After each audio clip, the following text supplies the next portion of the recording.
Hi everyone, and welcome to Horror Spectator. If you're new here, consider subscribing. We dive deep into the darkest, most chilling real-life horror stories out there. And if you're a returning viewer, I'm so glad to have you back, friend. In this video, we're diving into 7 stories from people who lived through truly terrifying moments in the Appalachian Mountains. From those who lived deep in the forest and came across things they still can't explain, to others who had their homes completely broken into. These mountains are full of mystery, tension, and in some cases, cold-blooded killers. These are stories that have never been featured on this channel. So if you've been waiting for this video, thanks for sticking around. I'm glad you're here. Your support means everything.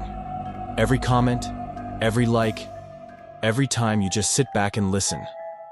It's what keeps this channel alive. So thank you for being here. Now, dim the lights, get comfortable, and let's head back into the mountains. And remember, viewer discretion is advised.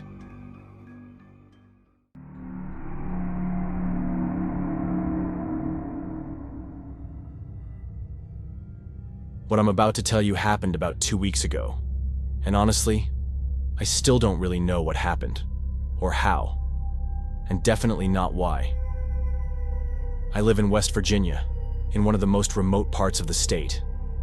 Houses are pretty spread out, tons of woods all around, quiet and peaceful. I love living here. I love nature and my routines. I've got a regular job, a regular house, and that's more than enough for me. I live a quiet life, and I'm happy that way. Since we're a small community, in a part of the country full of old stories, myths, and folklore, crime's not really a thing around here. It's not uncommon for people to go missing in the woods, and weird stuff happens sometimes, but I don't think I've ever heard of an actual house being broken into. Sometimes strange stuff goes on, but it's forest stuff. Noises, movement, animals, nothing to do with real people, nothing dangerous. And when it comes to what comes out of the woods, folks around here grow up knowing how to deal with it. We learn from a young age that the forest plays by its own rules. What I'm gonna tell you happened 2 nights ago. The night I went to a party at one of my best friend's place. He and his sister share a birthday. They're not twins, they're a year apart. But they were both born on May 15th, so every year they throw a big party together. The party was the usual. Fun, full of people we've known forever, and lots of drinking. But just so we're clear, I didn't have a drop. I'm known for being the responsible one in the group. I live in an area with dangerous roads, dark, winding, through the woods. I didn't touch any alcohol. The last thing I wanted was to end up in a ditch somewhere because I was being stupid. I was driving home that night, and I wanted to get there safe. I ended up leaving the party later than I planned. The drive home takes a solid 38 minutes, all through the mountains. There are stretches where you can't see anything but your headlights. And at that hour, you don't pass a single soul. Since I was one of the only sober ones, I even took a detour to drop off 2 friends. That added another 15 minutes to the drive. No big deal. I know those roads well, and I actually like driving there at night. There's something relaxing about the total silence and complete darkness. The drive was smooth, like always, until about halfway through, when I suddenly had to pee. If it had been daytime, I'd have pulled over on the side of the road and taken care of it. But at night, in the middle of the forest, no way. I'd only stop if it was absolutely necessary. Luckily, about 5 minutes down the road, there's a gas station where I could use the bathroom. It's not a place I like stopping at. First off, I can't stand the guy who works there. Rude, rough, always giving off this sketchy vibe. And I'm not the kind of person who lets people walk all over me, so I'd snapped at him before. Second, the station itself is creepy. It's in the middle of nowhere, barely lit, super old, and it just feels like the kind of place weirdos like to hang out. But I really had to go. And honestly, between that and the woods, the gas station was the lesser evil. As soon as I parked, I headed straight toward the bathroom. On the way, I looked inside and saw the guy nodding at someone, subtly motioning in the direction of my car. That made me uneasy. First, because I didn't see anyone else in the store. Just him. Second, I remembered I hadn't locked the car. I thought about going back to lock it, but I figured, I'm just peeing. I won't lose sight of the car for more than a minute. So I let it go. Right before stepping into the bathroom, I glanced back at the store. The guy was staring right at me. Still no sign of anyone else inside. I even thought, half joking, maybe the isolation's getting to me. Maybe I've started imagining people. While I was washing my hands, I clearly heard a car door slam shut. It made my blood run cold. I rushed outside, thinking maybe another car had pulled in, but the lot was empty. My car was exactly how I'd left it. I sped up toward it, and the moment I got there, I looked inside. Front seats, back seats, nothing. I looked back at the store, and the guy was still staring at me. I felt a shiver run through my whole body. I'm not usually the type to get spooked. Living around here, you get tough to that stuff. I rarely feel threatened or scared, but something about that whole situation had me on edge. I got in the car and drove off. Next time, I'd just piss in the woods. The rest of the drive was uneventful, but I couldn't stop thinking about that weird interaction. His look, the nod, the car door sound. It was all a bit too weird, but maybe I was just on edge and overthinking things. When I got home, I pulled into the garage, locked everything up, and went straight to bed. I woke up around 3:40 a.m. to a noise. I stayed in bed listening, but didn't hear anything else. I tried to fall back asleep, but I've got insomnia. I got up to use the bathroom, maybe grab something to eat. As I left my room, I noticed the door was slightly open. That threw me off. Had I forgotten to close it? Maybe, but it was unlikely. I've had this weird thing since I was a kid. I can't sleep with the door open. I always close it, almost automatically. Still, I figured I was just tired and brushed it off. After the bathroom, I started heading downstairs to the kitchen. To give you a better idea of the house, it's 2 stories. Upstairs are the bedrooms, a bathroom, and the office. Downstairs, you walk into a small hallway that leads to the stairs. Kitchen and garage are to the right, living and dining rooms to the left. There's also a small bathroom next to the stairs. So I head straight to the kitchen. At first, nothing seemed off. But then when I touched the fridge handle, it felt sticky. That was weird. I looked around. There were things on the counter I hadn't taken out. Crumbs all over the floor. A chair out of place. That sinking feeling in your gut, the kind that feels like it's pulling you inside out, started growing. Someone had been there. Someone had been walking around my house while I was asleep. The memory of the bedroom door came rushing back. But how? How had someone gotten in? I had locked everything. I'd checked the doors. The house was secure.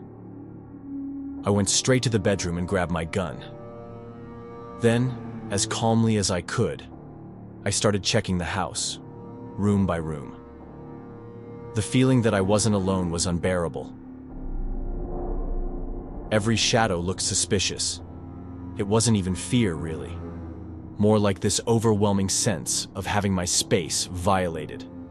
And the more I walked around, the more little things I noticed. Stuff just slightly out of place. Barely noticeable, but real. Someone had been moving around the house, touching my stuff. The obvious thought hit me. The alarm had been on, so either the person was already inside when I got home, or they came in with me. Then I walked into the living room, and there he was. Lying on the couch, some guy in his 40s, completely relaxed, sleeping like it was his damn house. I didn't say a word, didn't shout or ask anything. I pointed the gun straight at him and tapped the barrel on his head. He opened his eyes slowly and looked right at me. No fear, no urgency, just locked his eyes on mine. I told him as calmly as I could that the cops were already on their way, and if he didn't get out right now, I'd shoot. What freaked me out the most wasn't that he didn't get aggressive. I was ready for that. I thought he might flip out or get violent. But no. What made me feel sick was how disconnected from reality he seemed. Like none of it was real to him. He got up slowly, didn't say a word. Walked to the front door, opened it, and walked out. I shut the door the second he crossed the threshold, locked everything again, and just stood there, trying to process what the hell had just happened. Obviously, I didn't go back to sleep. The next day, still in shock, I called Ethan, one of my closest friends. I told him what happened, but only the part after I got home. I hadn't even thought about the stuff earlier until he asked me to go over everything from the moment I left the party, and that's when it all clicked. I remembered the gas station, the guy and the nod toward someone, the car door noise I heard while I was in the bathroom. That's when I realized I never checked the trunk. How could I have missed that? How could I have been that stupid? I went to the garage and opened it up. Nothing was out of place. But I knew for sure. The guy had come home with me, hiding in the trunk. Why?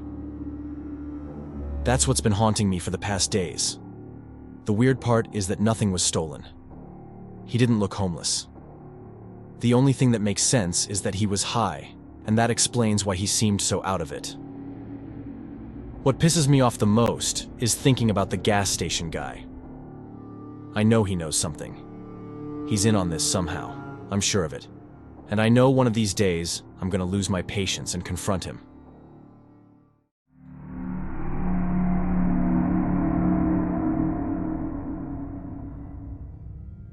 What I'm about to tell you is, hands down, the scariest thing that's ever happened to me. And the craziest part is, it happened just a week ago, up in the Appalachian Mountains. It all went down with me, Kevin, and Lillian. We've been tight since forever. I've known them both for as long as I can remember. They're pretty much like siblings to me. About 5 years ago, the three of us started hiking together, and ever since then, it kind of became our thing. We go explore different trails in these mountains every year. This time around, we were doing a stretch up in Maine. We'd never been to that area before, so we were super pumped. Or at least Lillian and I were. Kevin had just gone through a breakup, like literally 3 weeks before the trip. And from what he told us, it had ended in a total mess. He wanted to do the hike to clear his head a bit, but even so, you could tell his mood was all over the place. Lillian and I did our best to keep things light, to lift him up, and sometimes we actually managed to get him laughing and talking.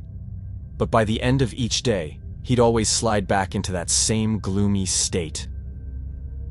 For 3 nights we did everything we could.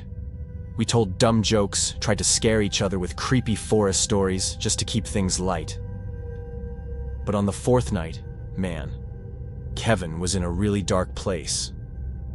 That's when I decided it was time to pull out the bottle of whiskey I'd brought. I hadn't mentioned it before, partly because I knew Lillian wouldn't approve, and also because drinking in the middle of the woods is, well, not the smartest move. Your senses get all fogged up, and out here that can be the difference between life and death. But I know Kevin. This wasn't his first breakup. Actually, it was his third. And every time, he'd fall into this same deep, miserable funk. So I figured, worst case, I'd let him drink just a little. That night, we were sitting around the fire, talking about some YouTube video we'd watched about a camper who went missing near Black Mountain in Pennsylvania. Kevin's always been into that kind of spooky stuff, but even that didn't get a rise out of him. That's when I gave Lillian a little look, like stay cool, and went to grab the bottle. To my surprise, she didn't give me the look. You know, the one. I think she realized what I was trying to do. Kevin's eyes lit up as soon as he saw the whiskey. Neither Lillian nor I had a drop. We wanted to stay sharp. But Kevin drank. And drank. At one point, I had to actually take the bottle away from him. But honestly, mission accomplished. It was like flipping a switch. He came back to life. He started laughing, talking, joking around again. And suddenly the three of us were just having fun. It felt like the old days. It was one of those easy, goofy nights, and I was genuinely glad I'd packed that bottle last minute before leaving the house. We ended up heading to our tents a little later than usual. I already knew the next day was gonna suck. Kevin would be hungover and we'd be wiped. But it was totally worth it for that one good night. Our tents were a bit spaced out. The spot we'd picked wasn't ideal, and that setup was just the most comfortable layout we could find. It took me a while to fall asleep, but I eventually drifted off. And then around 4 a.m., I woke up to the sound of a man laughing.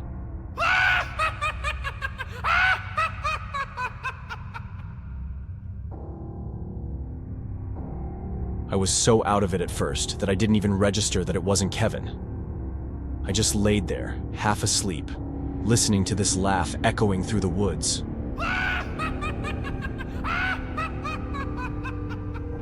Then, suddenly Lillian burst into my tent, whisper shouting that it wasn't Kevin, that there was someone in the forest, just a few steps away, laughing like a complete maniac. The adrenaline hit me hard. I snapped out of my fog, grabbed my gun, and just from the look in Lillian's eyes, I knew she was freaking out. Which, honestly, who wouldn't be? We were in the middle of nowhere, high up in the mountains, in a place known for weird stories. And now, there was some lunatic out there, laughing his ass off in the dark. I told Lillian to go check on Kevin. Then I stepped out of the tent with my gun raised toward the sound. But I couldn't see anything. Just pitch black trees and that damn laughter. Sometimes it sounded super close, like the guy was right there between the trees. And then other times it felt further away, like he was running in circles around us.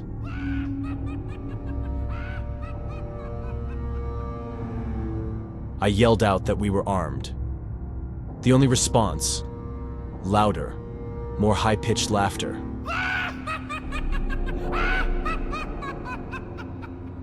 I yelled again, told him I wasn't messing around. But he just kept going, laughing and laughing.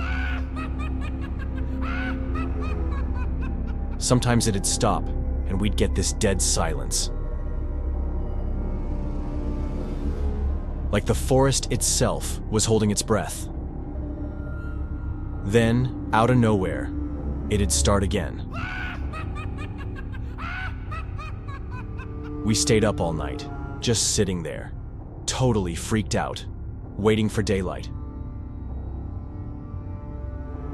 And as soon as the sun came up, we didn't waste a second. We packed our stuff and got the hell out.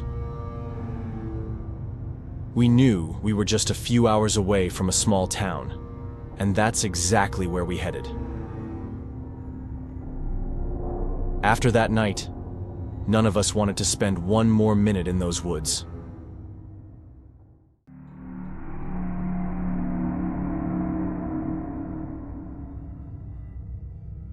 My name is Noah, and I've been house sitting for about 6 years. Sometimes I also take on pet sitting jobs, but most of the time, it's just house sitting. I live in Atlanta, Georgia, and I usually only take gigs around here, unless the pay is really good, and they cover all travel expenses. In this particular case, the situation was different. One of my best friends, James, lives in West Virginia and asked me to look after his house. We've known each other since we were kids. We're alike. We used to spend hours playing games together, and even though these days we only see each other maybe once a year, I know his house pretty well. The story I'm about to tell you happened about a year ago when I agreed to house sit for him.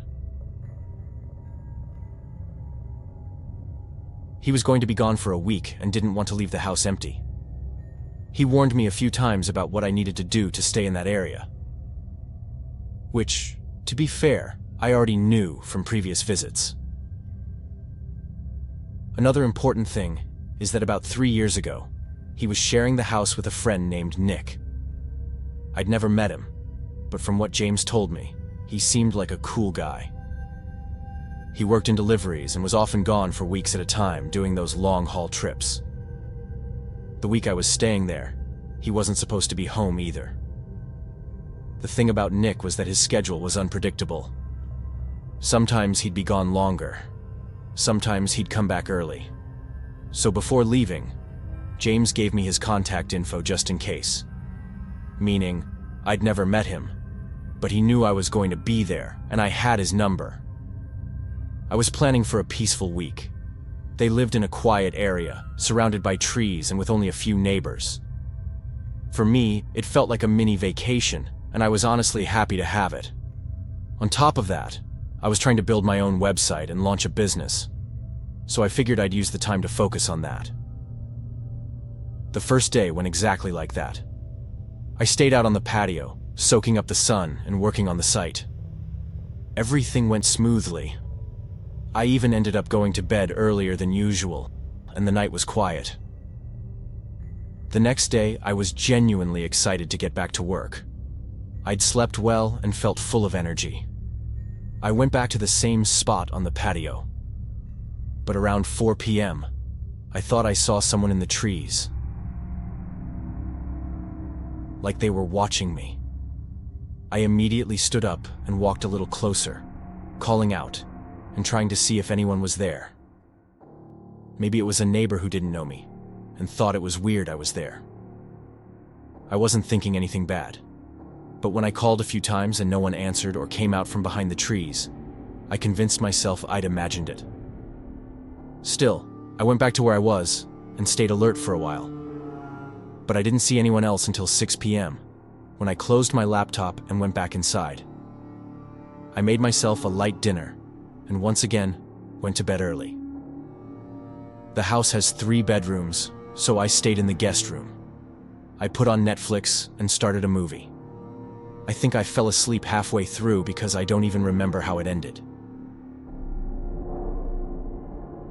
I woke up around 3 a.m. to the sound of the front door opening and closing. I nearly had a heart attack. I was supposed to be alone, and Nick wasn't supposed to come back that week. But whoever it was had used a key to come in through the front door. So it didn't even cross my mind that it wasn't him. James had already told me Nick's schedule was weird. I stayed in the room, listening to the sounds downstairs. I thought about going out to introduce myself, but it was 3 a.m., and that felt off. So I figured I'd do it in the morning. The only thing I did was quietly get up and lock the bedroom door. I heard the person come upstairs and go into the bathroom. The upstairs layout is like this. Right at the top of the stairs to the right is the bathroom. Then comes James's room, the biggest one. Then Nick's, the second biggest. and at the end of the hallway is the room I was in, which also serves as storage. The only reason the room was set up at all was because James's sister used to stay there a lot. Then I heard the person leave the bathroom and walk down the hall. There was a loud, sharp noise, followed by a door opening. It freaked me out.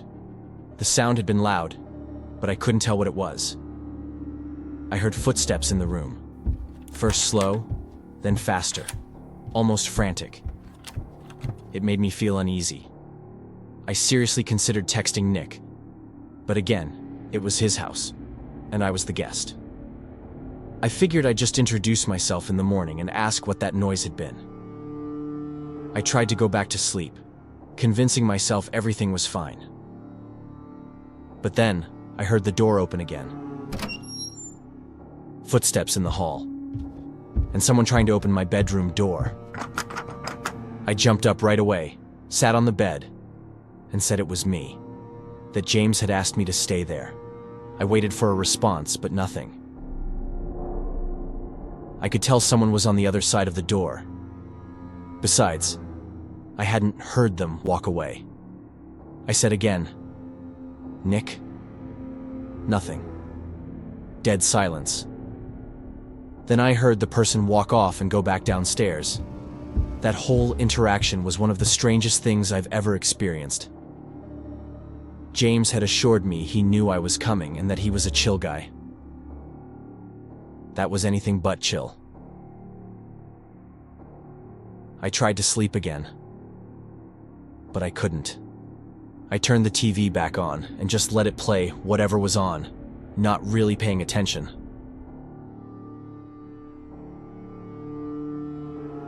I got up early and went out to the porch to keep working on the site.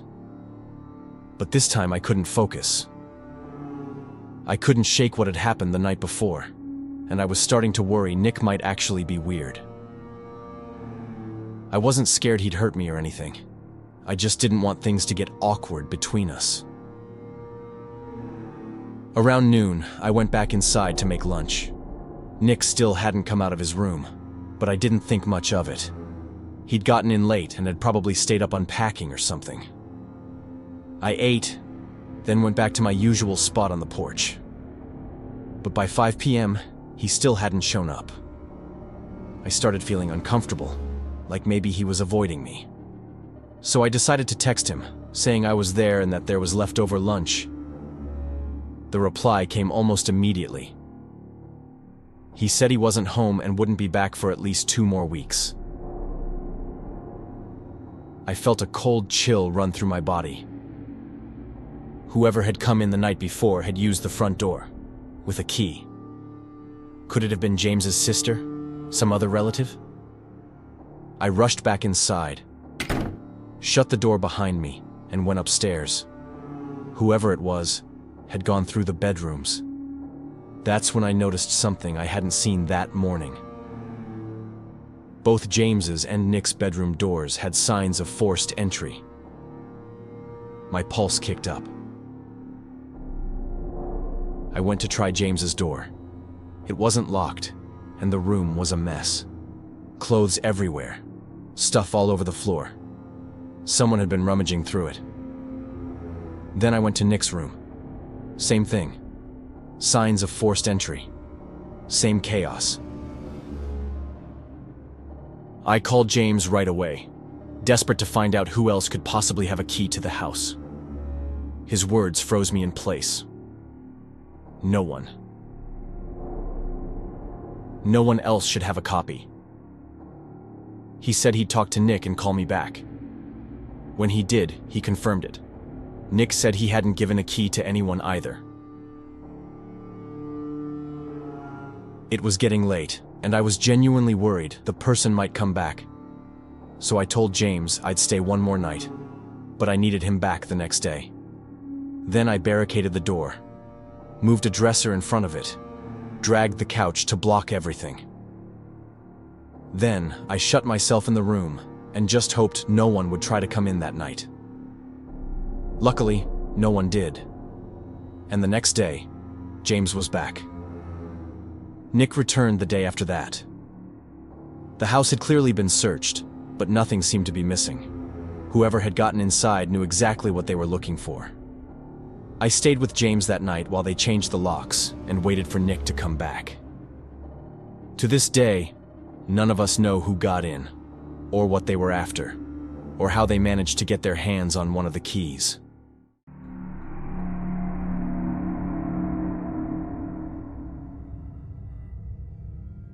This all happened when I was 19, and still living in West Virginia. Don't get me wrong, it's not that I don't like that part of the country. I actually love it, and it was home for a long time. But after what happened, and all the isolation I felt afterward, I really needed to get away for a while. And I ended up moving to California. Now, I only go back a few times a year to visit my parents and my brother. At the time, I had 2 jobs, one at a convenience store, and the other at a gas station. I worked mornings at the store, and then did 3 evening shifts a week at the gas station. I'd go in around 9 p.m. and get off around 2 a.m. I don't know if you know this, but West Virginia, especially the part I lived in, is super remote. Lots of mountains and dense forest. It can be absolutely beautiful during the day, but at night, straight up terrifying. The gas station I worked at was just off the highway, so we did get a decent amount of customers. But the road to my house was completely isolated. It took me about 35 minutes to drive home, through nothing but woods. Because it was so remote and we had a lot of truckers stopping by, I never worked alone. It was always me, or whoever was on shift, plus someone in the back working the kitchen, making basic meals for people on the road. You know, simple stuff just to keep them fed. That particular Tuesday, it was raining, which made the station feel even darker than usual. It was already past 1 a.m., and both Jared, the guy working in the kitchen, and I were just about ready to clean up and head out. The only good thing about Tuesdays was getting to leave on time. But, right around 1:05, this man walked in. And the second I saw him, something just felt off. He looked like the kind of guy who hadn't left his house in days, maybe holed up in a basement playing video games. Don't get me wrong, I love video games. That's just the vibe he gave off. He didn't look like a trucker or a tourist. He just seemed out of place. I asked if he needed anything, and he said he was hungry and was going to grab a table. Before walking off, he asked for a black coffee and a bowl of fries. He sat at the farthest table in the place, but he positioned himself so he was facing directly toward the counter, straight toward me.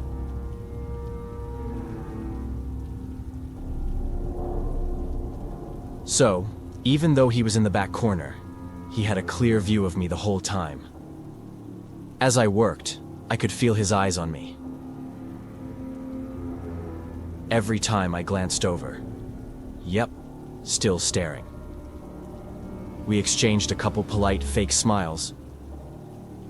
But I'm not gonna lie, he made me uncomfortable. Not in a super threatening way or anything, because I definitely dealt with worse at that job. Some guys were way too forward, the kind that didn't know how to take a no. There'd even been a time when another customer had to step in and tell a guy to back off because I clearly wasn't interested. So, compared to that, he wasn't the worst. But still, something felt off.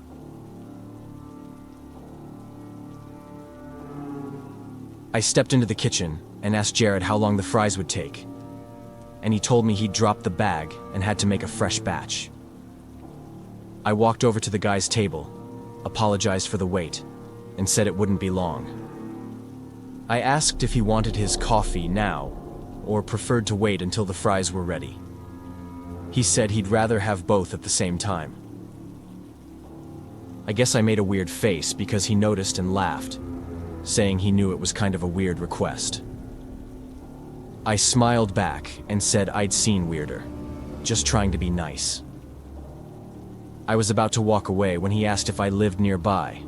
A classic question. I gave my usual lie. Said I lived 3 towns over. I never told strangers where I actually lived.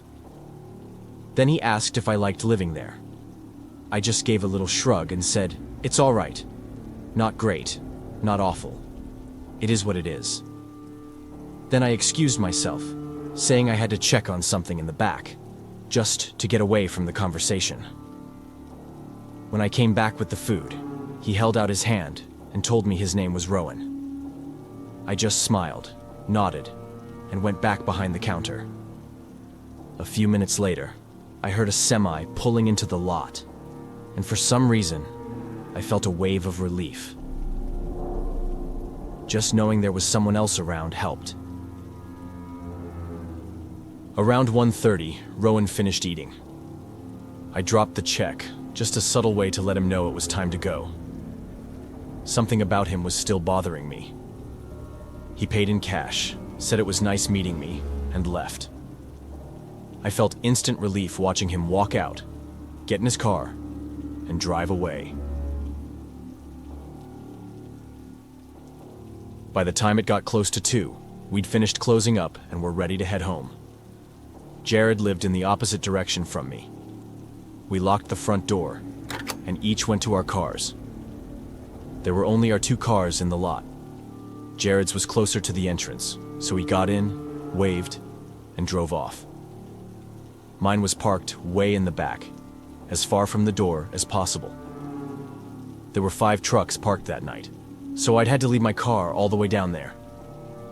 I picked up my pace. It was pitch black in that part of the lot. The only thing still lit up was the vending machine. I had goosebumps everywhere.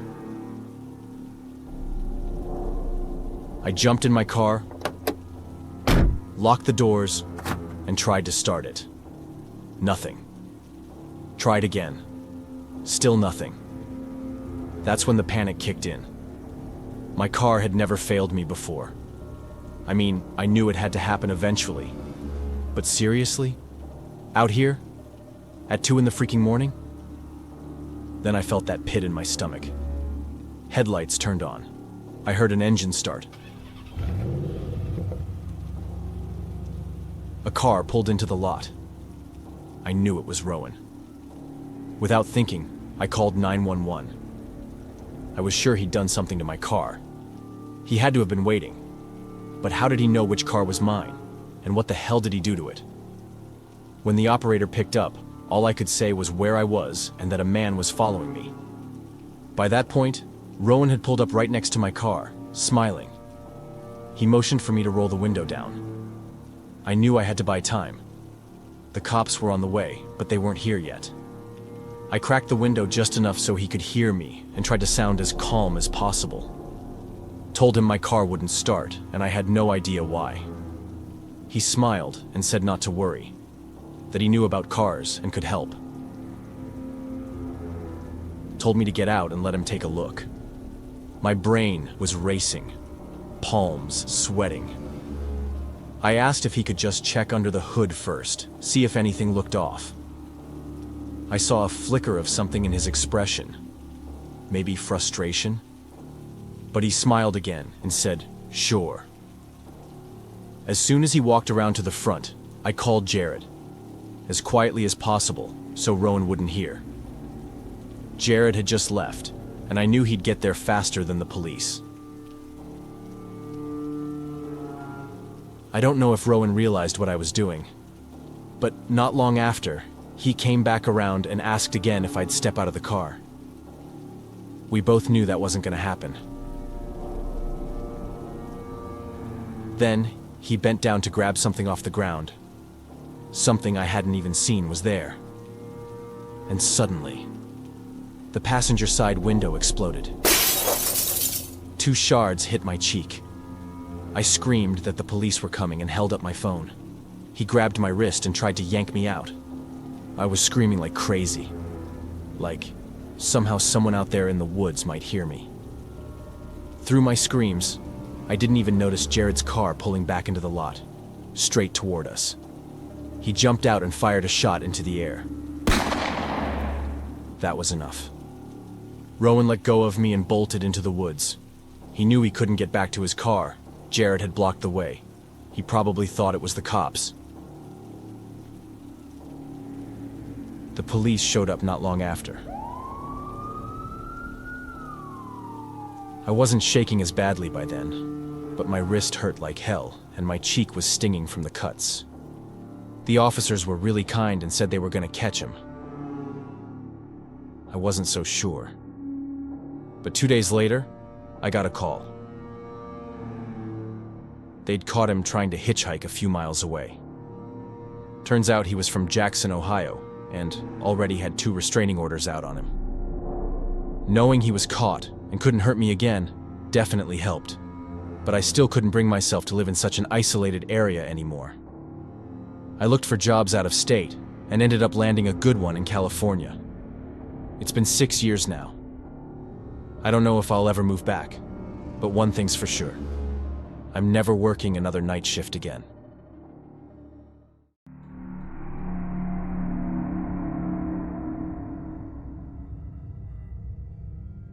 The story I'm about to tell you happened about 12 years ago, but it's still one of the most disturbing and confusing things I've ever witnessed.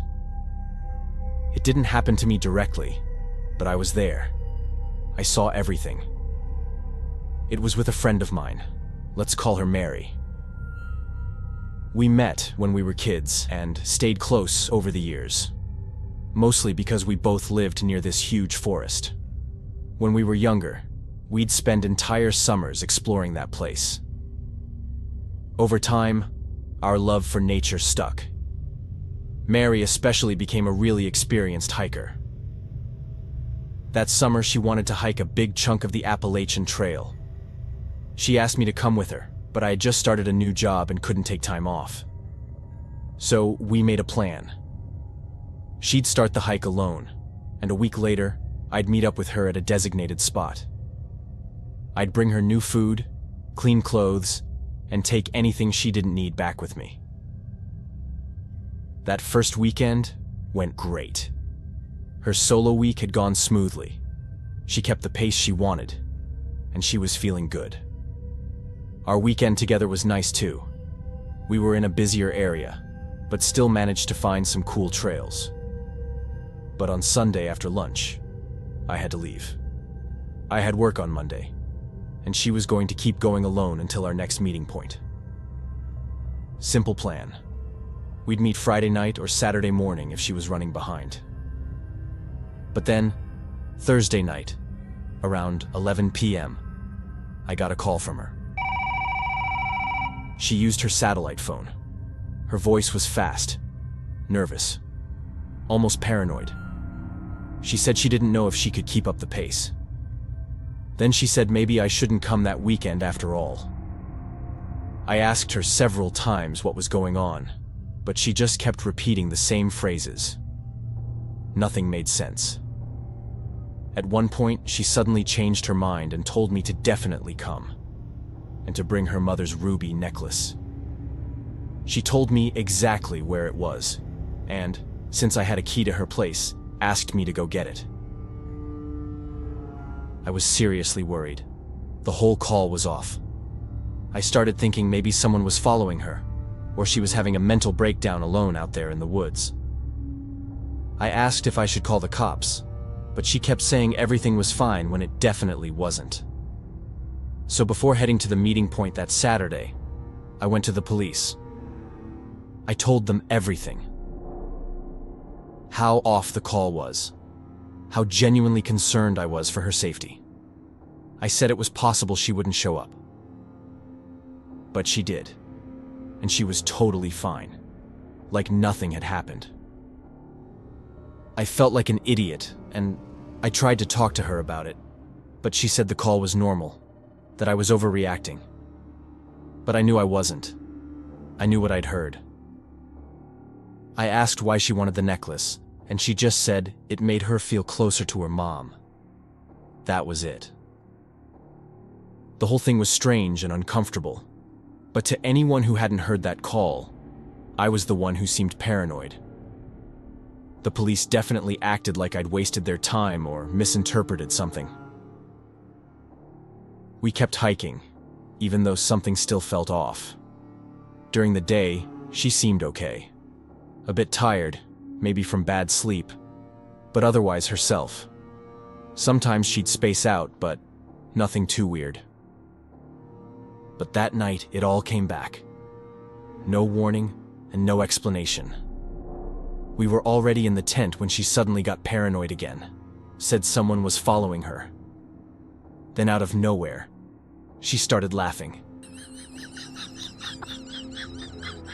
Hysterically. But it wasn't happy laughter. It was wrong. I thought maybe she'd eaten some kind of toxic berry, or maybe she was taking something. Whatever it was, it scared the hell out of me. After that burst of laughing, she'd go completely blank, silent, like emotionally gone. Then she'd suddenly crash and fall asleep. Deep sleep. I thought about heading back, but it was night. We were in the middle of nowhere, and I didn't trust the situation at all. I wasn't even sure she could walk properly, or if she'd bolt into the forest and vanish. I decided I'd sleep in her tent that night.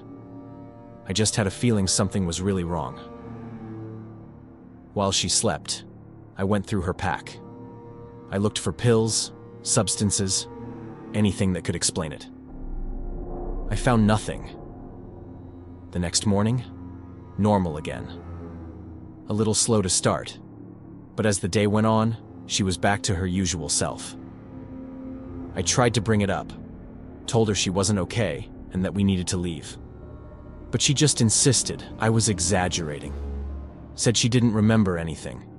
Said she needed to finish the hike.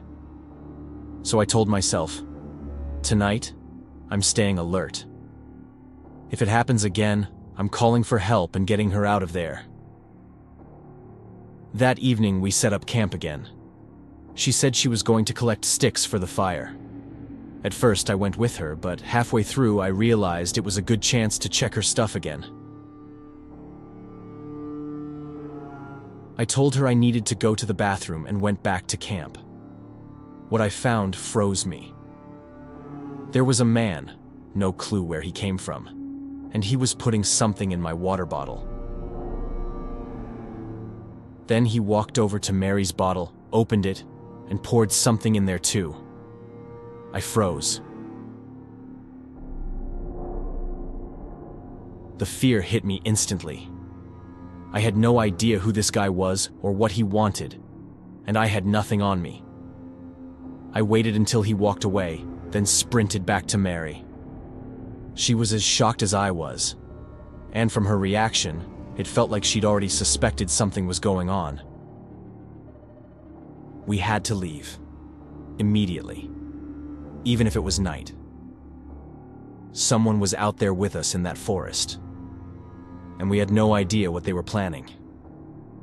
We went back to camp, grabbed only our backpacks, and got ready to go. Before leaving, I tried to fake it. I spoke out loud like I was tired and didn't want to keep hiking that night.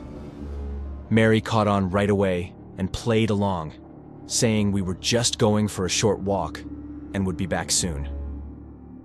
We were trying to make it seem like we weren't actually leaving. It was our only shot. As we hiked, we definitely heard footsteps. Mary looked at me right away. She heard it too. We picked up the pace as much as we could. Around 5 a.m., we made it to the start of a trailhead, close to a more populated area. Somewhere we could finally feel kinda safe.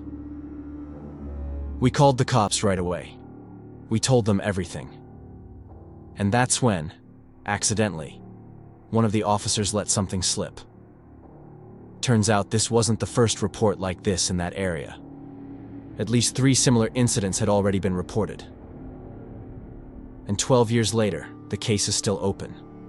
And the man? He's still out there, doing God knows what.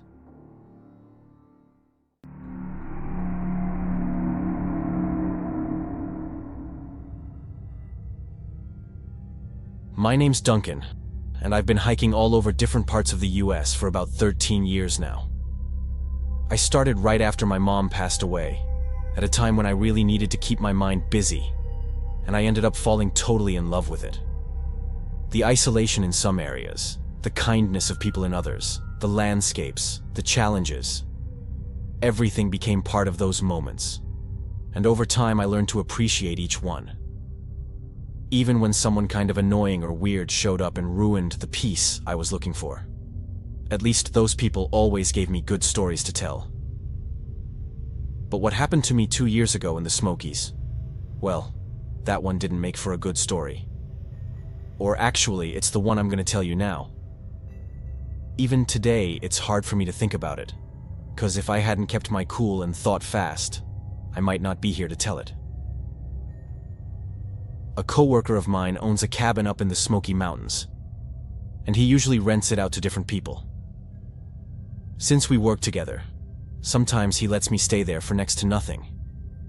That was actually my 3rd time at that cabin, and I loved it. Whenever I felt really stressed out or just wanted to go on a hike, I'd hit him up to see if it was available. It was the start of summer, which meant the Smokies were looking their best. I loved going during that time of year. I'd already been there for 3 days when everything started. Just to give you a bit of context, the cabin's pretty isolated. It's rare to run into anyone. But it's not totally off the grid. It's actually just a few miles from a small town and relatively close to one of the more popular trails. So every now and then, you'd run into another hiker. 2 years ago, when I'd been there, I got a scare in the middle of the night when a couple knocked on the door, totally panicked, because someone had been stalking them. I'll admit, I was pretty cautious at first, but they didn't have anything on them, and they seemed genuinely freaked out. We ended up having to call the cops, because someone really was following them at night. That was the first time anything like that had happened to me, but I'd already heard a bunch of stories about that part of the country, so I always made sure not to take any unnecessary risks. I avoided going out at night, didn't do hikes that took me too far from the cabin, and always carried my gun. Even though I avoided going out at night, it wasn't like some hard rule. I had done it a few times, and that night I was feeling kind of claustrophobic. My sister had called me to talk about a bunch of decisions we needed to make about our dad, and I just couldn't clear my head inside the cabin. So I decided to take a short walk to this lake area that's nearby. It's a pretty chilled path, only takes about 15 minutes. It was already past 10 p.m. when I left the cabin and started walking toward the lake. The night was calm, full of the usual forest sounds. It actually felt good, and I was already feeling a lot better by the time I got close to the water. But that's when I saw them. These guys, or at least, they looked like guys, dressed head to toe in black, hoods up, throwing something into the lake. They were on this small boat, like a canoe or something, and whatever they were throwing in was huge. It looked super heavy too, because one of them almost tipped over trying to get it overboard. I was still a good distance away, but since I wasn't expecting to see anyone, I didn't even realize I had my flashlight on. One of them looked straight in my direction. I turned it off immediately, but I knew they had seen me. I had no clue what they were doing, but I'm not stupid. Whatever it was, it clearly wasn't good. I mean, it's the middle of nowhere, it's late at night. They're all in black and throwing something massive into a lake. Yeah, that's shady as hell. Right before I turned and started heading back, I saw the one who had spotted me pull out a phone and make a call. I have no idea what happened after that, because I was already putting distance between us. I walked fast for about 5 minutes. I just wanted to get back to the cabin. I was feeling seriously on edge. But then I heard a sound up ahead. A branch snapped, and it wasn't the kind of snap that happens naturally. I don't know how to explain it. but I just knew someone was there. I stopped immediately and pointed my flashlight. And that's when a guy stepped out from behind the trees. And I realized this was way worse than I thought.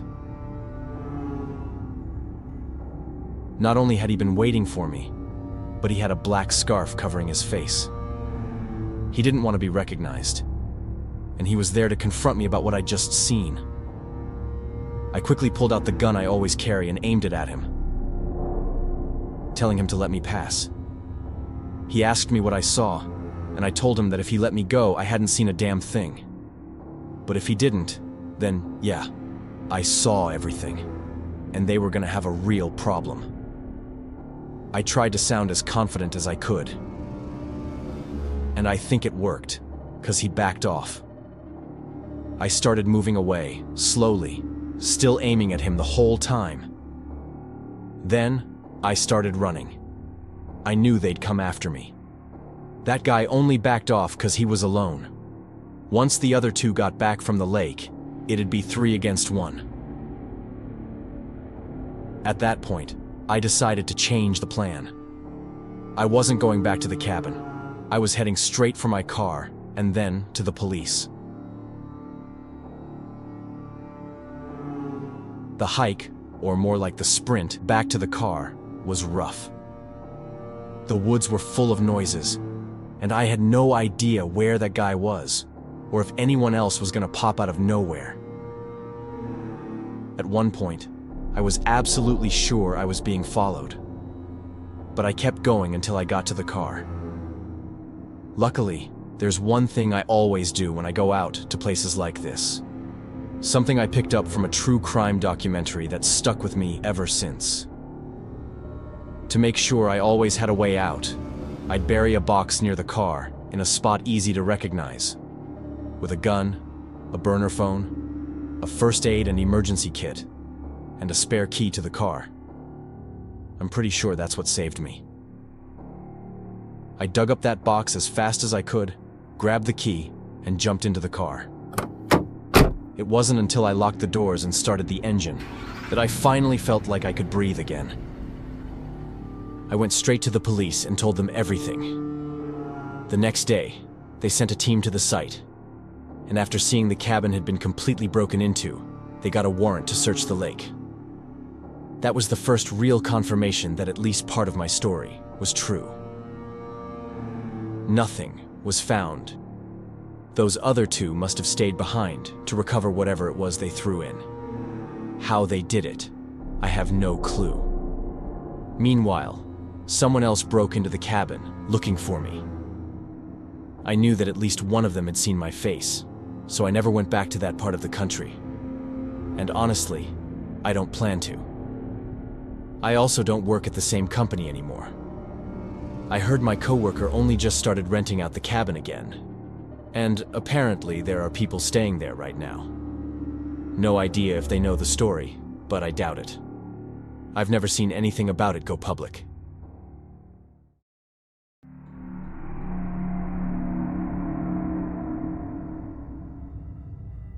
What happened on that trip, what I'm about to tell you, completely changed the way I look at the loneliness of the mountains. Before I get into it, I just want to make it clear, we weren't some clueless group of amateurs. Still, I know for a fact we weren't ready for what went down. Me, my wife Agnes, and our friend Alice had already done several stretches of the Appalachians together. It started as this casual thing, weekend hikes here and there. But over time, it became a real tradition. Those little weekend treks turned into full-on expeditions. Tougher trails, longer days deep in off-the-grid wilderness, cold nights either in shelters, tents, or just under the stars. We'd done it all. Truth is, those hikes were a kind of therapy for all of us.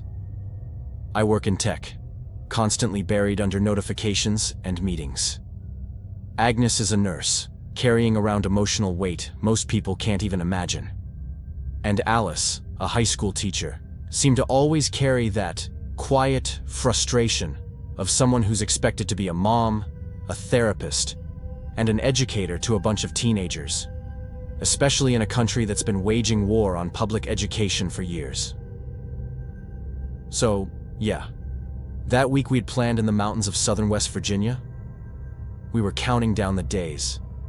Just the three of us. No signal, no noise. Just the forest and its sounds. The first few days went exactly as planned. We kept the pace we wanted, hit the parts of the trail we'd mapped out.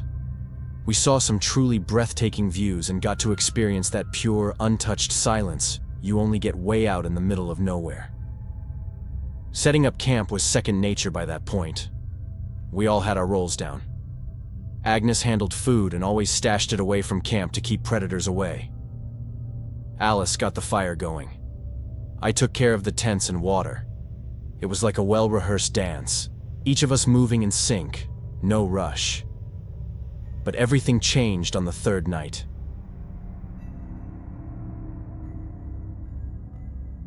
We were just finishing setting up camp, the sun already dipping behind the mountains. It was getting dark fast, and we were trying to beat the last bit of daylight. The air was cooling down, and the daytime sounds of the woods were fading, being replaced by the eerie nighttime ones. That's when she appeared. This woman just stumbled into our camp out of the brush like a ghost. Her clothes were shredded, her face was this raw mix of fear and desperation. At first we freaked. We legit stepped back. Totally freaked out by the sight of her. But it didn't take long to realize she could barely stand. Something was very wrong. She was filthy, her eyes sunken, her breathing quick and shallow. She kept begging for help, but her words were all over the place, saying someone was after her, that she was being hunted. It didn't make much sense.